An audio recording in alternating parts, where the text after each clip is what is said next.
স্বাগত আজকের জেডএসআরএম নির্বাচনের পথে আয়োজনে। দর্শক, আগামী ত্রয়োদশ জাতীয় সংসদ নির্বাচনকে কেন্দ্র করে সংশ্লিষ্ট সব ধরনের সংবাদ জানাতে প্রতিদিন নিউজ 24 এর পর্দায় ঠিক এই সময় আপনাদের সাথে আমরা হাজির হয়ে যাই। আজকের পর্বে আছি আমি নাফিসা হক। যেমনটি জানাচ্ছিলাম, প্রতিদিন আমরা একটি করে জেলা এবং তার সকল সংসদীয় আসনের তথ্য এবং আদ্যপান্ত জানাবো। একই সঙ্গে সরাসরি যুক্ত হয়ে জানাবো সেই জেলার বিভিন্ন দলের প্রার্থীদের প্রতিশ্রুতি এবং একই সঙ্গে ওই জেলার বিভিন্ন ভোটারদের প্রত্যাশার কথা। আজকের পর্বে আমরা জানবো এই ত্রয়োদশ জাতীয় সংসদ নির্বাচনকে কেন্দ্র করে চট্টগ্রাম 10 আসনের নির্বাচনের খবর এবং চট্টগ্রাম 10 আসনের খবর জানাতে আমাদের সাথে আরও যুক্ত হবেন আমাদের সহকর্মী নয়ন বড়ুয়া জয়। আমরা একটু পরিচিত হয়ে নিব নয়ন বড়ুয়া জয়ের সঙ্গে। জয়, স্বাগত জানাচ্ছি আপনাকে আজকের জেডএসআরএম নির্বাচনের পথে আয়োজনে। আপনি থাকুন আমাদের সাথে, কিছুক্ষণ পরই আমরা আপনার সঙ্গে যুক্ত হব। দর্শক, সহকর্মী নয়ন বড়ুয়া জয় যুক্ত আছেন আমাদের সাথে, তার সাথে আরও যুক্ত আছেন চট্টগ্রাম 10 আসন নিয়ে যেহেতু কথা হচ্ছে, চট্টগ্রাম 10 আসনের সম্ভাব্য দলের প্রার্থীরা, তাদের সাথে আমরা সরাসরি কথা বলবো। তবে তার আগে আমরা একটু চট্টগ্রাম 10 আসন নিয়ে জানতে চাই। যেমন এই আসনটি জাতীয় সংসদের জন্য অন্যতম গুরুত্বপূর্ণ আসন হিসেবে বিবেচনা করা হয়। এই আসনে বিএনপির প্রয়াত ভাইস চেয়ারম্যান আব্দুল্লাহ আল নোমানের ছেলে সাইদ আল নোমানের বড় প্রতিদ্বন্দ্বী জামাতে ইসলামীর মনোনীত প্রার্থী অধ্যক্ষ শামসুজ্জামান হেলালি। এনসিপির নারী প্রার্থী থাকলেও জোট করায় জামাতের মনোনীত প্রার্থীকেই সমর্থন দিচ্ছে দলটি। আর চট্টগ্রামের কথা আসলে সবচেয়ে বেশি যেই কথাটি আসে দুর্ভোগের মধ্যে, সেটি হচ্ছে জলাবদ্ধতা। তাই এই জলাবদ্ধতাকে মাথায় রেখে জলাবদ্ধতা, আবাসন, যানজট, একই সঙ্গে মাদক সমস্যার সমাধান সহ উন্নয়নে যারা কাজ করবেন, এবারে ভোটাররা তাদেরকেই জয়ী হিসেবে দেখতে চান। এই নিয়ে আমাদের আবু জাবেদের ছবিতে সহকর্মী নয়ন বড়ুয়া জয় চট্টগ্রাম থেকে একটি প্রতিবেদন পাঠিয়েছে। আমরা একটু বিস্তারিত দেখে নেব সেই প্রতিবেদনের মাধ্যমে। ব্যবসা বাণিজ্য এবং বন্দর কেন্দ্রিক অর্থনীতির জন্য চট্টগ্রাম 10 নির্বাচনী আসনটি অত্যন্ত গুরুত্বপূর্ণ। চট্টগ্রাম বন্দরের সাথে লাগোয়া ডবলমুরিং, হালিশহর, খুলশী ও পাহাড়তলী এলাকা নিয়ে গঠিত আসনটিতে একদিকে রয়েছে সাগর আর অন্যদিকে পাহাড় আর সমতলের মিশেল। এই আসনে মোট ভোটার 4,89,478 জন, যার মধ্যে পুরুষ ভোটার 2,56,476 জন, নারী ভোটার 2,45,379 জন। ত্রয়োদশ জাতীয় সংসদ নির্বাচনে এই আসনটিতে বিএনপির প্রয়াত ভাইস চেয়ারম্যান আব্দুল্লাহ আল নোমানের ছেলে সাইদ আল নোমানের বড় প্রতিদ্বন্দ্বী জামায়াত ইসলামীর মনোনীত প্রার্থী অধ্যক্ষ শামসুজ্জামান হেলালি। ভোটারদের মন জয়ে এখন থেকে চলছে প্রার্থীদের দৌড়ঝাঁপ। আমার মনে হয় বাংলাদেশ জাতীয়তাবাদী দল যে 31 দফা, যে কৃষক কার্ড, ফ্যামিলি কার্ড, হেলথ নিয়ে মহিলাদের জন্য নানাবিধ উদ্যোগের ব্যবস্থা করেছে, সেই ব্যবস্থাগুলো যেন প্রণয়ন করে সেই ব্যবস্থাগুলো যেন এক্সিকিউট করা যায়, অর্থাৎ এগুলোকে বাস্তব রূপ দেওয়া যায়, সেজন্যই তো ধানের শীষকে ভোট দেওয়ার কথা। এই চট্টগ্রাম 10 আসনের সকল নাগরিক বৃন্দ, বিশেষ করে ভোটার বৃন্দকে বিনয়ের সাথে অনুরোধ করব, কোনো ভয়ভীতি নয়, আপনারা আপনাদের সমস্ত সাহসিকতা নিয়ে ভোট কেন্দ্রে যাবেন, ভোট প্রদান করবেন এবং আপনাদের পছন্দ মতো প্রার্থীকেই ভোট দেবেন। দীর্ঘদিন ধরে ভোট দিতে পারেননি আপনারা ভোট দেবেন ন্যায়ের প্রতীক, ইনসাফের প্রতীক। আমরা একদিকে গণভোটে হ্যাঁ চাই, আরেকদিকে দাঁড়িপাল্লায় ভোট দিয়ে দুর্নীতির বিরুদ্ধে মানবতার পক্ষে কাজ করার জন্য আমরা একবার সুযোগ চাই। জলাবদ্ধতা, অপরিকল্পিত আবাসন, যানজট ও মাদক সমস্যার সমাধান সহ পরিকল্পিত উন্নয়ন চান এই অঞ্চলের ভোটাররা। পাশাপাশি সুষ্ঠু পরিবেশে যেন ভোট দিতে পারেন এমন প্রত্যাশা তাদের। যোগ্য প্রার্থী যার জন্য দেশ উন্নতি হবে, ভালো হবে ইনশাল্লাহ, ওরকম প্রার্থী আমরা চাই। আমরা একটু শান্তি দিয়ে ভোট দিতে চাই, আমরা কেন্দ্রে গিয়ে যেমন সুন্দরভাবে একটা ভোট দিতে পারি। এদিকে গণসংযোগ শুরু হলে নিরাপত্তার দিকে প্রশাসনকে জোর দেওয়ার আহ্বান সুশীল সমাজের প্রতিনিধিদের। Desk report, news 24। দর্শক, আমরা একটি প্রতিবেদন দেখছিলাম যেখানে চট্টগ্রাম 10 আসনের বেশ অনেকটাই প্রতিফলিত হয়ে গেছে। কিন্তু এবারে আসলে সময় প্রার্থীদের সাথে সরাসরি কথা বলার, তারা কি বলছে, তারা কি চিন্তা করছে এবং তারা ভোটারদেরকে কি কি প্রত্যাশা দিচ্ছে, এখন আসলে সময় সেটি শোনার এবং তারা জয়ী হলে কতটা বাস্তবায়িত করতে পারে সেটি আসলে এখন বিচার বিবেচনার বিষয়। যুক্ত হব আমাদের সহকর্মী, পরিচয় করিয়ে দিয়েছিলাম নয়ন বড়ুয়া জয়ের সঙ্গে। জয়, জয় জানাবেন আজকের আয়োজনে আপনার সাথে চট্টগ্রাম 10 আসন থেকে কোন কোন প্রার্থী উপস্থিত রয়েছেন, কি বলছেন তারা নির্বাচনকে নিয়ে?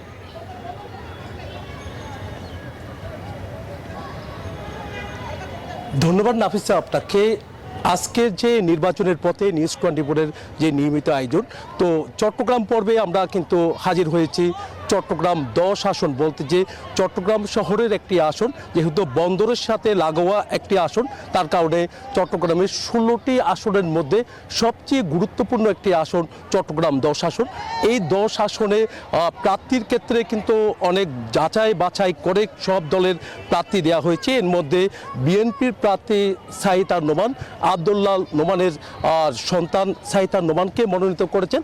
এর আগে আমির খসরু মাহমুদ চৌধুরীকে দেওয়া হলেও তবে আমির খসরু মাহমুদ চৌধুরীকে এই আসন থেকে সরিয়ে 11 আসনে দেওয়া হয়েছে। আর জামায়াতের প্রার্থী রয়েছে, আমার পাশে আছেন অধ্যক্ষ শামসুজ্জামান হেলালি। আপনাকে স্বাগত। আমরা আপনাকে দিয়ে একটু শুরু করতে চাচ্ছি।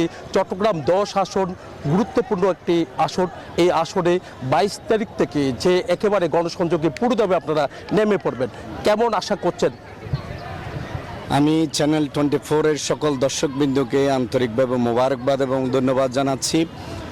আপনি ঠিকই বলেছেন, চট্টগ্রামের অন্যতম গুরুত্বপূর্ণ আসন হলো চট্টগ্রাম নিউজ 24-এর আজকের এই গুরুত্বপূর্ণ আয়োজনে নির্বাচনের পথ অনুষ্ঠানে আমাকে দাওয়াত দেওয়ার জন্য আপনাকে ধন্যবাদ জানাচ্ছি।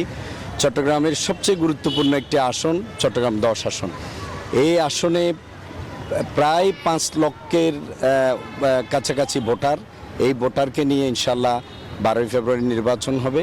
এই নির্বাচন আমরা আশা করছি একটি সুন্দর, নিরপেক্ষ এবং সকল মানুষের অংশগ্রহণে উৎসবমুখর পরিবেশে নির্বাচনটি অনুষ্ঠিত হবে ইনশাল্লাহ। প্রতিশ্রুতি তো অনেক, আসলে প্রতিশ্রুতি বাস্তবায়নের ক্ষেত্রে কতটুকু নজর থাকবে বলে মনে করছেন? আমি আপনাকে ছোট্ট করে একটু বলি, আমি তো চট্টগ্রাম 10 আসনের এই সবচেয়ে গুরুত্বপূর্ণ ওয়ার্ড, সবচেয়ে বড় ওয়ার্ড, 8 নং 16 নম্বর ওয়ার্ডের কাউন্সিলর হিসেবে দায়িত্ব পালন করার সুযোগ পেয়েছি। যেই প্রতিশ্রুতিগুলো দিয়েছিলাম, আলহামদুলিল্লাহ প্রত্যেকটি প্রতিশ্রুতি যথাযথভাবে বাস্তবায়ন করার সুযোগ পেয়েছি। জাতীয় সংসদের এই জায়গায় যেই প্রতিশ্রুতিগুলো দেব, ইনশাল্লাহ প্রত্যেকটি প্রতিশ্রুতি বাস্তবায়নে আমি সদা সর্বদা সচেষ্ট থাকব এবং দায়িত্ব কর্তব্যের ব্যাপারে আমার পক্ষ থেকে কোনো অবহেলা হবে না ইনশাল্লাহ। এনসিপির প্রার্থী ছিল, কিন্তু এই এনসিপির প্রার্থী কিন্তু জামায়াতের প্রার্থীকে জোটের ক্ষেত্রে কিন্তু আপনাকে সমর্থন দিয়েছে। তো কি মনে করেন, আসলে দানের শেষ প্রতীকের প্রার্থী রয়েছে, একই সাথে অন্যান্য দলের প্রার্থীও রয়েছে, তো নির্বাচনের দিন আসলে ভোটাররা কোন দিকে ভোট দেবে? দাঁড়িপাল্লাকে কেন বেছে নেবে, দানের শেষ প্রতীককে কেন বেছে নেবে না বলে মনে করছেন? চট্টগ্রাম 10 আসনের মানুষ পরীক্ষিত। আমি চট্টগ্রামে দীর্ঘ 35 বছর ধরে রাজপথে, মিছিলে, মানুষের সুখে দুঃখে, জানাজায়, মেজবানিতে, আনন্দে, উৎসবে, তাদের সকল কষ্ট বেদনায় এবং আনন্দ উৎসবে আমি হাজির ছিলাম। এখানে আমি কাজ করেছি লম্বা সময় ধরে, যে কারণে আমি মনে করি বিগত 17 বছরের যে ত্যাগ এবং তিতিক্ষা, প্রায় 50টিরও অধিক মামলা মোকদ্দমার শিকার হয়েছি। কোর্ট বিল্ডিংয়ের বারান্দায় 15 বছর লম্বা সময় ধরে দৌড়িয়েছি এবং 8 বার জেলে গেছি। সব মিলিয়ে চট্টগ্রামের মানুষ তাদের পরীক্ষিত বন্ধুকে বাছাই করবে এবং দাঁড়িপাল্লায় ভোট দিয়ে, হাঁয়ের পক্ষে ভোট দিয়ে চট্টগ্রাম 10 আসনে নতুন নজির স্থাপন করবে বলে আমি বিশ্বাস করি ইনশাআল্লাহ। যেহেতু আপনি আগে কাউন্সিলর ছিলেন, জনপ্রতিনিধি ছিলেন, তো চট্টগ্রাম এই এলাকার মানুষের কি সমস্যা সেগুলো তো আপনি জানেনই, তো কি কি সমস্যা সবচেয়ে বেশি বলে মনে করছেন? আমার কাছে প্রথম সমস্যা হলো চট্টগ্রামের 10 আসনের জন্য জলাবদ্ধতা। এটা আমাদের একটি স্থায়ী সমস্যা। এই সমস্যার সমাধানে অনেকগুলো মেগা প্রকল্প বাস্তবায়নের দিন রয়েছে। এগুলো বাস্তবায়ন হওয়ার পরে আমারও কিছু প্ল্যান আছে, আমি ওই প্রজেক্টগুলো দেব ইনশাল্লাহ সরকারকে, আল্লাহ যদি আমাকে নির্বাচিত করেন। 2 নম্বর যে সমস্যা, এটি হলো মাদকের সমস্যা। এখানে আমাদের নিম্ন আয়ের মানুষ যারা অবস্থান করেন, মাদকাসক্তদের একটি চরম লীলাভূমিতে পরিণত হয়েছে। নানা ধরনের মাদকদ্রব্য দ্বারা আমাদের যুব সমাজ, তরুণ সমাজ নষ্ট হয়ে যাচ্ছে। আমি মাদকের ব্যাপারে ইনশাল্লাহ জিরো টলারেন্স নীতি নিয়ে প্রথমত মাদক যেখান থেকে আসে উৎসটা আমরা শেষ করব, এরপরে যারা মাদকাসক্ত তাদেরকে পুনর্বাসনের মাধ্যমে তাদেরকে সমাজের মূল স্রোতের সাথে আমরা কাজে লাগাবো। এরপরে যে সমস্যাটি এখানে রয়েছে আমাদের কাছে সবচেয়ে বড়, অবকাঠামোগত অনেকগুলো সমস্যা রয়েছে। রাস্তাঘাট সরু, আমাদের ড্রেনেজ ব্যবস্থার মধ্যে অনেক রকমের সমস্যা রয়েছে এবং আমাদের এই 10 আসনের মৌলিক যেই মানুষের চাহিদা, তরুণদেরকে আমরা কর্মসংস্থানের যেই উদ্যোগ নিচ্ছি, কর্মসংস্থানের ব্যাপকভাবে আমরা এখানে উদ্যোগ নেব। যুবকরা আজকে বিভিন্ন জায়গায় তারা কর্মসংস্থানহীনতার কারণে, উদ্যোক্তাহীনতার কারণে তাদেরকে আমরা কর্মসংস্থান দিতে পারছি না। আমরা পর্যায়ক্রমে সকল তরুণদেরকে কর্মসংস্থানের ব্যবস্থা করব এবং আমরা যাদেরকে কর্মসংস্থানের উপযোগী করে তুলতে পারবো না তাদের হাতে ছোট ছোট করে কার্জা হাসানার মাধ্যমে তাদেরকে আমরা এক একটি ছোট ছোট ক্ষুদ্র বিনিয়োগকারী হিসেবে ব্যবসা বান্ধব এক একজনকে এক একটা উদ্যোক্তায় পরিণত করব। এবং আমাদের এখানে অনেকগুলো ইন্ডাস্ট্রি আছে যেখানে আমাদের নারীরা, শ্রমিকরা কাজ করছে। নারী শ্রমিকদের বিভিন্ন রকমের আসা যাওয়ার ক্ষেত্রে তাদের নিরাপদ যে পরিবেশ, আমরা সেই নিরাপদ পরিবেশ এখানে তৈরি করব ইনশাল্লাহ। আমাদের এখানে 8টি ওয়ার্ড আপনি জানেন, ষোলকবহর দিয়ে শুরু, 11 নম্বর দক্ষিণ কাট্টলি দিয়ে শেষ। এই বিশাল জায়গায় খোলা মাঠ নেই, আমাদের সন্তানরা খেলাধুলার কোনো জায়গা নেই, তাদেরকে খেলাধুলার উন্মুক্ত মাঠ পরিবেশ করে দেব এবং চট্টগ্রামে একটি নতুন স্পোর্টিং ক্লাব তৈরি করব যার মাধ্যমে আমাদের তরুণরা আবারও আসবো, আমাদের বিরতির সময় হয়ে গেছে, আমরা ফিরছি স্টুডিওতে নাফিসার কাছে। জয়, ধন্যবাদ আপনাকে। দর্শক, কথা হচ্ছিল চট্টগ্রাম 10 আসন থেকে দুজন সম্ভাব্য প্রার্থীর এবং তারা কথা বলছিলেন চট্টগ্রামের বিভিন্ন বিষয় আশয় নিয়ে, কোন কোন বিষয়ে আসলে জোর দেয়া এখন সময়ের দাবি। আরও আলোচনা বাকি আছে, এই পর্যায়ে একটি বিরতির সময় হলো। আপনারা দেখছেন যেটা স্যার নির্বাচনের পথে, বিরতি নিয়ে ফিরছি, কোথাও যাবেন না।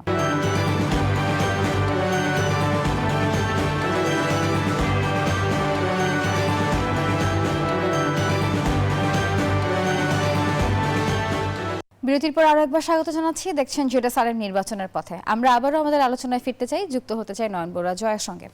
জয়, খুব সংক্ষেপে জানাবেন যে প্রার্থীরা উপস্থিত রয়েছেন, তারা নির্বাচন নিয়ে কি কি প্রত্যাশা দিচ্ছেন ভোটারদেরকে। নাফিসা, একটু আগেও কিন্তু আমরা কথা বলেছি শামসুজ্জামান হেলালির সাথে। আমরা আবার একটু জানতে চাচ্ছি যে যখন নির্বাচন হয় তখন কিন্তু দেখা যায় ভোট কেন্দ্রগুলো দখল হয়ে যায়। এবার যে নির্বাচনের হাওয়া যেভাবে পরিবর্তনের হাওয়া লেগেছে, কি মনে করেন ভোট কেন্দ্রগুলো কেমন নিরাপদ থাকা দরকার বলে মনে করছেন? ধন্যবাদ, আপনি অত্যন্ত গুরুত্বপূর্ণ একটি প্রশ্নের অবতারণা করেছেন। আমরা ইতিমধ্যেই কয়েকটা ভিডিও, ভাইরাল ভিডিও আপনি দেখেছেন, হয়তো বা আপনার চোখেও পড়েছে, যে বিভিন্ন জায়গায় কেন্দ্র দখলের জন্য পরিকল্পনা নিচ্ছে, ভিডিও বাইরে চলে আসছে। এরকম আমরা প্রায় 40টির মতো ঝুঁকিপূর্ণ কেন্দ্র আমার এই চট্টগ্রাম 10 আসনে আছে। আমরা তালিকাগুলো নির্বাচন কমিশনকে জমা দিচ্ছি, আইনশৃঙ্খলা বাহিনীকে আমরা জমা দিচ্ছি। আমরা চাই যে আমরা বা কেউ কোনো ধরনের অপ্রীতিকর ঘটনা ছাড়াই দীর্ঘদিন পর মানুষ ভোট দেবে উৎসবমুখর পরিবেশে। এই উৎসবের পরিবেশটা, আমেজটা যাতে ধরে রেখেই আমরা এবারের নির্বাচনটা করতে পারি। আশা করি চট্টগ্রামের যৌথ বাহিনী, প্রশাসন এই ব্যাপারে সিনসিয়ার আছেন, নির্বাচন কমিশনও শক্ত ভূমিকা পালন করবেন বলে আমি বিশ্বাসী। ভোটারদের উপস্থিতি বাড়ানোর জন্য আপনারা কি দাঁড়া দাঁড়ে ছুটছেন কিনা? আমরা মানুষের বাড়িতে বাড়িতে যাচ্ছি। আমরা ইতিমধ্যে অনেকগুলো উঠান বৈঠক করেছি এবং ভোটারদেরকে নিয়েই করেছি। ভোটাররা যাতে নির্বিঘ্নে ভোট কেন্দ্রে আসে আমরা বিভিন্ন উৎসাহমূলক কথা তাদেরকে বলছি। তবে সার্বিক পরিস্থিতি নির্ভর করবে নির্বাচন কমিশনের ভূমিকার উপরে। আমরা আশা করব নির্বাচন কমিশন খুব শক্ত হাতে যেই কোনো ধরনের নাশকতা বা ষড়যন্ত্রকারীদের, চক্রান্তকারীদের চক্রান্ত থেকে চট্টগ্রামের মানুষকে ভোটদানের জন্য প্রস্তুত করবেন এবং তারা এই বিষয়ে শক্ত ভূমিকা পালন করবেন।